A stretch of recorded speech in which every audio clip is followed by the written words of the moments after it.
Assalamualaikum Mina. Okey, hari ni kita nak borak pasal sabun sebab dah ramai sangat minta pasal sabun ni. So, hari ni aku nak tunaikan semua permintaan korang. Sabun ni adalah orang kanan untuk Monkey D. Dragon dan dia ni juga adalah abang angkat untuk Monkey D. Luffy. Macam Ace jugalah. Sabun ni kita boleh cakap dia ni macam orang senang lah dari Gua Kingdom, tapi hubungan dia dengan family dia tak macam family pun. Sekarang ni kita borak dulu pasal masa silam dia. Sabun ni dilahirkan di Gua Kingdom oleh mak ayah dia, dan mak ayah dia ni nak dia ni kahwin dengan seorang princess dari kerajaan tersebut supaya menjaga nama baik family dia lah. Tapi masalahnya dekat sini, mak ayah Sabun ni tak layan pun Sabun ni macam seorang anak, tapi dorang ni lebih pentingkan abang angkat Sabun ni, iaitu Steri. Dorang ni punyalah tak kisah dekat Sabun ni, sampaikan ada satu part ni Sabun telah bergaduh dengan budak dekat tempat tu. Api dorang gaduh bukan biasa-biasa mat, bukan macam budak kita gaduh. Budak yang gaduh dengan Sabun tu sampaikan guna pisau sehinggakan Sabun ni terluka. Lepas kejadian tersebut, mak Sabun ni tak hiraukan langsung pasal Sabun, malah dia lebih pentingkan pasal hubungan diorang ni. Dia pergi meminta maaf kat keluarga budak tu sebab dia nampak budak tu menangis. Sebab tu je mangkuk ayam mak dia ni sampai macam tu sekali dia pentingkan reputasi keluarga dia. Anak dia pun terabai. Selepas kejadian tersebut, Sabun ni dia macam dapat rasakan lah yang dia ni bukan macam anak dah dalam keluarga tu. Yelah kan, dah mak ayah dia ni macam lebih pentingkan duit dengan reputasi keluarga. Memang sedih lah Sabun tu. Selepas tu pun Sabun telah melarikan diri ke Grey Terminal dengan berharap yang mak ayah dia ni ingat Sabun dah mati. Lepas tu pun Sabun telah berjumpa dengan Ace dan diorang ni pun telah menjadi pencuri harta-harta orang lain dengan memasang niat untuk membeli kapal lanun, dan diorang ni nak menjadi seorang lanun.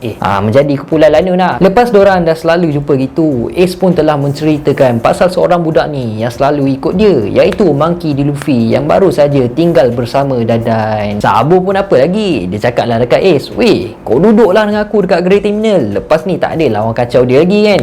Lepas tu Ace pun telah menolak tawaran tersebut. Semasa dorang borak-borak macam tu, Luffy pun telah berjaya ikut Ace tu sampai ke tempat persembunyian dorang. Lepas tu Luffy pun ada dengar lah yang dorang ni pun ada pasal niat nak menjadi sebagai lanu macam Luffy jugalah. Luffy tu pun dia nak join lah grup Ace dengan Sabun ni dan dia nak menjadi kawan dorang. Tapi macam biasalah, Ace dengan Sabun memang tak nak lah Luffy join dorang sebab dorang tahu yang Luffy ni memang tak boleh pakai, memang tak boleh nak diharapkan. Sampailah satu masa Luffy pun telah ditangkap oleh Blue Giant Pirate disebabkan Ace telah mencuri harta dari dorang. Okey, aku ringkaskan je. Dan akhirnya Ace dan Sabun telah pun menyelamatkan Luffy dan juga telah berjaya menewaskan Blue Giant Pirate. Selepas habis dia semua tu, hubungan dorang bertiga ni pun makin rapat lah, dan Sabun pun telah ikut dengan dorang untuk tinggal bersama Dadan. Dorang bertiga ni pun telah berlatih, memburu dan mencuri bersama-sama sehinggakan trio dorang ni mula terkenal lah dekat area situ. Ace, Luffy dan Sabun ni pun telah menukar cawan kecil sakit tu sebagai tanda persahabatan dan persaudaraan. Satu hari, Sabun pun telah ditangkap oleh ayah dia dan Blue Giant Pirate. Dorang ni pun telah mengugut Sabun. Kalaulah Sabun ni tak ikut ayah dia, Blue Giant Pirate akan mengapa-apakan Luffy dan Ace. Tapi kalau Sabun tak ikut ayah dia, Blue Giant Pirate akan buat something lah dekat Luffy dan Ace. Lepas tu pun Sabun terpaksalah ikut ayah dia untuk memastikan keselamatan Luffy dan Ace ni terjamin. Dia pun ikutlah balik kat rumah neraka tu. Dan Sabun juga telah berjumpa dengan abang angkat dia untuk pertama kali, iaitu Steri. Lepas tu Steri ni pun macam biasalah, dia buat perangai annoying dia. Steri ni pun adalah buka mulut. Dia ada cakap yang orang kaya dekat area situ ada planning untuk membakar Grey Terminal sebab diorang cakap yang Grey Terminal ni tempat sampah lah, yang tempat tu hanya mengganggu pemandangan dorang. Sabun pun apa lagi, member bengang lah bila dah tahu benda tu akan jadi. Dia pun telah mencuri-curi keluar supaya dia dapat kepastian yang apa Steri cakap tu betul ke tak kan. Keesokan harinya Sabun pun telah berjumpa dengan cikgu tuition dia. Tapi apa yang peliknya dekat sini, Sabun tengok dekat sekeliling macam ni, dia scan dulu, tapi diorang semua ni buat macam tak ada apa-apa yang bakal berlaku. Tapi diorang tahu yang Grey Terminal akan dibakar. Diorang ni macam tak ada perasaan langsung lah. Sabun pun memang tak tahan lah apa yang berlaku waktu tu. Dia pun telah lari dari rumah ke sempadan rumah orang kaya tu dengan Grey Terminal. Dia pun menjerit untuk bagi amaran dengan berharapnya Luffy dan Ace ni dapat dengar apa yang dia katakan tu. Tapi apa yang Sabun buat ni telah menyebabkan polis area situ telah pun mengejar dia. Kejar laju sampai ke satu masa Sabun Sabo telah pun rebah betul-betul di depan Monkey D. Dragon. Sabo pun ada cakap dekat Dragon yang orang bangsawan dekat Grand Terminal tu mempunyai hati yang lagi busuk dari sampah-sampah dekat Grand Terminal tu. Ni yang membuatkan Dragon memang terkejut lah dengan kata-kata yang keluar dari mulut Sabo. Part ni sedih jugalah. Sabo pun telah mengambil keputusan untuk meninggalkan Goa Kingdom dengan belayar dekat luar waktu tu. Sabo pun adalah tinggalkan satu surat dekat Luffy dan Ace. Dia ada cakap lah yang kenapa dia buat semua ni, dan dia berharap satu hari nanti diorang akan berjumpa lagi sebagai seorang lanun. Tapi malangnya tak lama lepas tu, kapal Sabo yang tengah belayar tu pun telah ditembak dengan bazooka oleh seorang Celestial Dragon sehinggakan Sabo telah tercedera parah. Tapi nasib baiklah kapal Dragon waktu tu memang ada dekat area situ je lah, dan Sabo telah pun diselamatkan oleh Revolution Army. Selepas dia sedar dari kejadian tersebut, Sabo ni pun telah mengalami amnesia sampaikan nama dia sendiri pun dia tak ingat. Dragon pun cubalah nak ingatkan balik yang Sabo ni berasal dari mana semua tu, dan dia cuba untuk menghantar Sabo ni balik dekat tempat asal dia. Tapi apa yang menariknya dekat sini, Sabo terus menolak untuk balik ke Goa Kingdom sebab kita faham lah, minda memang lupa tapi hati memang tak pernah lupa. Walaupun Sabo terselamat dari letupan yang berlaku, tapi orang yang dekat sana macam Luffy, Ace, Dan,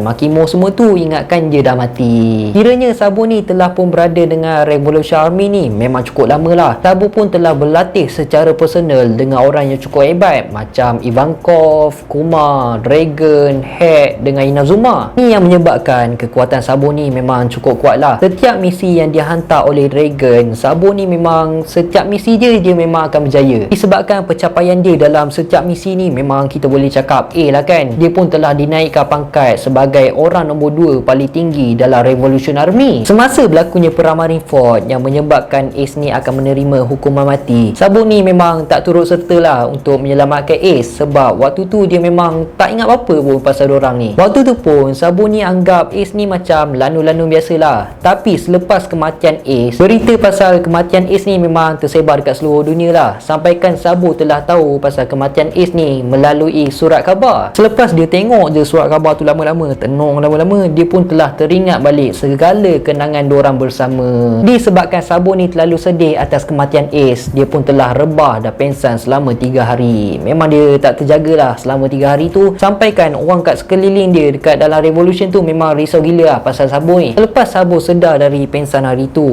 dia punya harapan ni pun macam naik balik lah, disebabkan dia tahu yang Luffy ni terselamat dari pertempuran di perang Marineford. Tak je dari situ, Sabo ni pun telah tekad dan berazam untuk melindungi Luffy walau apa pun terjadi. Itulah tugas sebagai seorang abang. Sewaktu di Dressrosa Arc, Doflamingo ni pun telah mengadakan satu tournament yang hadiah dia memang cukup besar, iaitu Devil Fruit Merah-Merah no Mi. Waktu tu pun Sabo telah berjumpa dengan Luffy, sampaikan Luffy ni memang terkejut buruk gila lah, sampaikan dia macam, weh Sabo, dia sampai peluk macam tu, menangis macam tu kan. Dia memang tak sangka gila yang Sabo hidup lagi. Sabo tu pun adalah cakap dia minta izin kat Luffy, dia nak makan Devil Fruit tu supaya dia dapat mewarisi kekuatan seterusnya daripada Merah-Merah no Mi yang pernah digunakan oleh Ace. Waktu dekat Dressrosa Arc, kita boleh nampak lah yang Sabo ni memang sayang sangat dekat Luffy, macam apa yang kita boleh tengok sewaktu Sabo menyelamatkan Luffy daripada Burgess. Dan sekarang ni Sabo adalah pengguna kekuatan Devil Fruit Merah-Merah no Mi yang seterusnya. Okey, sekarang ni kita sentuh sikit lah pasal haki Sabo ni. Sabo ni mempunyai kekuatan Bosu Shoko Haki yang menakjubkan. Dia ni ada satu serangan yang terkuat, iaitu Ryusuken yang seakan Claw of Dragon. Dia buat macam ni lah, macam ni, lepas tu dia buat lah dekat dinding ke apa ke macam mana, tetap hancur. Memang kuat lah tangan dia ni. Serangan daripada Sabo yang Claw of Dragon ni, tapi bukan macam ni lah, aku tak tahu nak buat macam mana, sampaikan dia berjaya menghentikan serangan daripada Burgess. Disebabkan Sabo ni direct training dengan orang-orang yang cukup hebat, aku dapat rasakan yang Sabo ni level dia ni tahap Admiral dan First Commander Yonko. Untuk bounty Sabo yang kita tahu sekarang ni sebanyak 602 million berry. Kenapa kita nampak macam tak banyak je kan, sedangkan dia ni adalah orang kedua yang paling tinggi dalam Revolution Army. Sebab korang kena faham tau, benda ni berkemungkinan bounty dia ni sebelum kejadian yang berlaku dekat Dressrosa Arc, tapi berkemungkinan juga bounty dia ni macam baru je masuk after time skip, so kita tak boleh lah kira macam tu. Aku dapat rasakan bounty dia ni akan meningkat selepas kejadian yang berlaku dekat Ribery. Walaupun ada news yang cakap sabun ni macam dah mati ataupun tertangkap selepas pertarungan yang cukup hebat di antara Komander Revolution Army dan dua Monster Admiral iaitu Fujitora dan Green Bull. Tapi semua tu